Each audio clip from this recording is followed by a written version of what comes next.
Hey everyone, it's Keyblade007 and we get another weekly gem quest. So this is a new type of weekly gem quest which limits the Keyblade you use. I think I've seen a few of these in Japan, so I'm actually kind of excited for these. I was considering retiring this series, but with this I have a reason to keep going because it's less of the same, a little different now. Use the Divine Rose Keyblade to get a gem. So, get a gem from the weekly gem quest. This week's reward, Speed Gem. It's from December 25th, Christmas, to December 31st, New Year's Eve. Crazy, right? That's quite the timeline.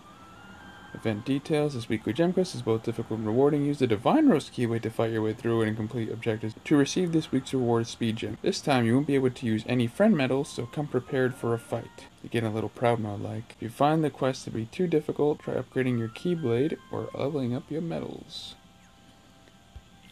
And yes, we are going to have a free-to-play setup this time as well. No continuous weekly gem. Objectives complete. We have to continue 3 times. Eat a speed gem, 30 jewels in a Moogle, silver hammer frame, level 999.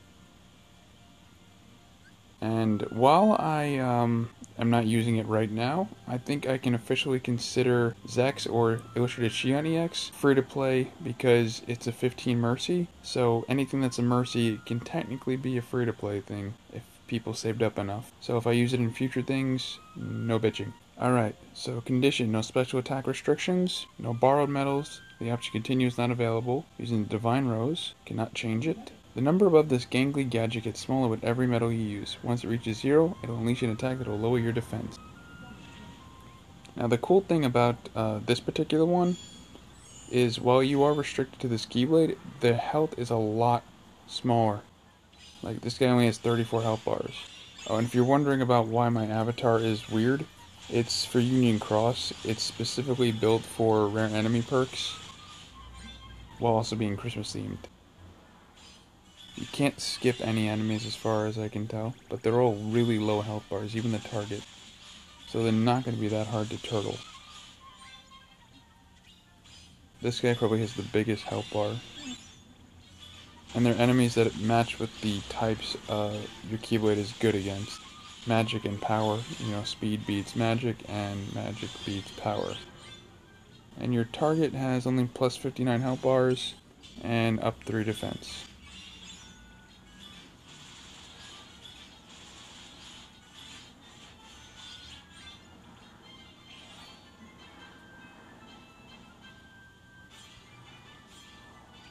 And you get a Moogle, 30 jewels, and a speed gem. And here's the free-to-play setup. It has the same setup that you'd see normally on the Stroke of Midnight. For the friend medal, I put good old Black Coat King Mickey, probably one of the oldest medals in the game, and used to be big deal back then, like really powerful stuff. Tier 3 unleashes an attack with no attribute, so it's good for multiple colors because it's just going to hit neutral damage, better than hitting weak and then strong on one. Alright, just going to let it go to auto. Do its thing.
So with this being no friend medal, it really is way more free to play than the other ones in terms of my setup, because I'm not cheating or like using a foreteller or something in the shared for my party. So it really is just my own ingenuity. That's why they had to lower the health bars of all the enemies, because if you can't use a friend medal, it has to be balanced somewhere. I think eventually, maybe down the road, we might get a little more restriction crowd level stuff on these, but nothing drastic, because they are really high level enemies, so they can't restrict us too much. Just using one Keyblade is not too bad, especially if they keep the health like that low. Alright, so I think this was a nice new version of the challenge, and I look forward to future ones. Peace out, guys. Later.